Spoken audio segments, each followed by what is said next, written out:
Let's solve this question together. A rectangular water tank measures 80 centimeter, 50 centimeter, and 40 centimeter.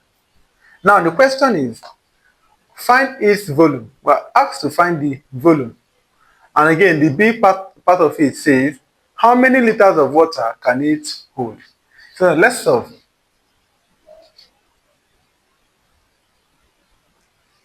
So the A part says that we should find the volume.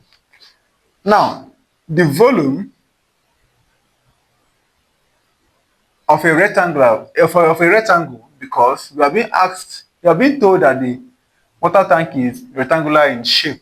So the volume of a rectangle is length times breadth times height, which is equal to, so let's say this is our length, this is our breadth, and this is our height. So we say 80 centimeter multiplied by 50 centimeter and multiplied by 40 centimeter.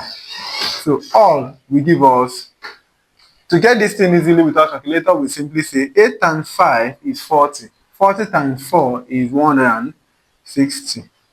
160, then add 1 0, another 0, another 0. That is the 3 zeros. 1, 2, 3. Now, centimeter times centimeter times centimeter, that is centimeter cube. Now, this is our final answer. The volume is equal to this. Now, the B part says, how many liters of water can it hold? Remember that our volume is this. Now, to convert this centimeter cube to liters, we'll have what? We'll have this divided by 1,000.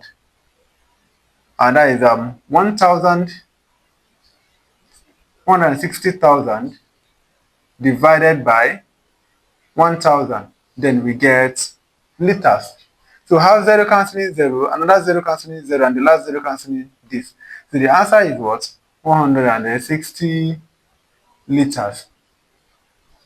So to convert from centimeter cube to liter, you just simply divide by 1,000. So I believe this helps you. Bye.